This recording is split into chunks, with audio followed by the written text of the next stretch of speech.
In today's video, I'm going to teach you how to create a quote in Xero. Whether you're new to Xero or just looking to streamline your quoting process, this tutorial will guide you through the steps needed to generate a professional quote with ease. Let's get started at the main dashboard of your Xero account. To initiate the creation of a new quote, you'll want to look for the plus icon located at the top of the screen. Clicking on this icon will open a drop-down menu, and from there, you simply need to select the option labeled Quote. Alternatively, if you prefer navigating through the menus, head over to the Business menu at the top of your screen. Within this menu, you'll find an option labeled Quotes. Upon selecting this, click on New Quote to bring up a fresh quote template. Now that the initial quote template is open, it's time to fill in the details. Begin with the Customer field. As you start typing the customer's name, Xero will suggest contacts from your existing list. If the customer is a new entry, you can easily create a new contact right from this field. Moving on to the dates, you'll need to specify the issue date for the quote. There's also an option to add an expiry date.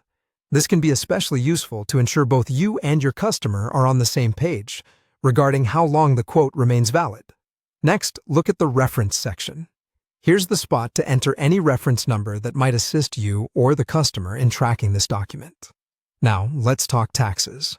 Depending on the nature of your transaction and the products or services you're offering, you'll need to determine if tax applies and specify it appropriately. With these foundational details complete, let's move on to adding items and services. In the item line grid within the quote template, you can begin listing the products or services relevant to this customer.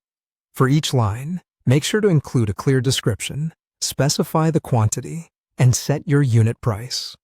You'll also need to select the appropriate account and tax rate for each item. If you have pre-existing inventory items in Xero, you can choose among them, streamlining the process further. If you need to add additional information such as payment methods or specific terms and conditions, consider entering these in the Notes section or the designated fields for terms and conditions. Don't forget the option to attach relevant files, which can ensure all necessary documentation accompanies your quote. Finally, once everything looks good and you've double-checked all the information, you have two options to complete the task. You can simply click Save, or if you're ready to send the quote directly to the customer, opt for Save and Send.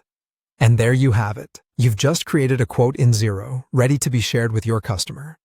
By familiarizing yourself with these steps, you can ensure that your quoting process is both efficient and effective every time.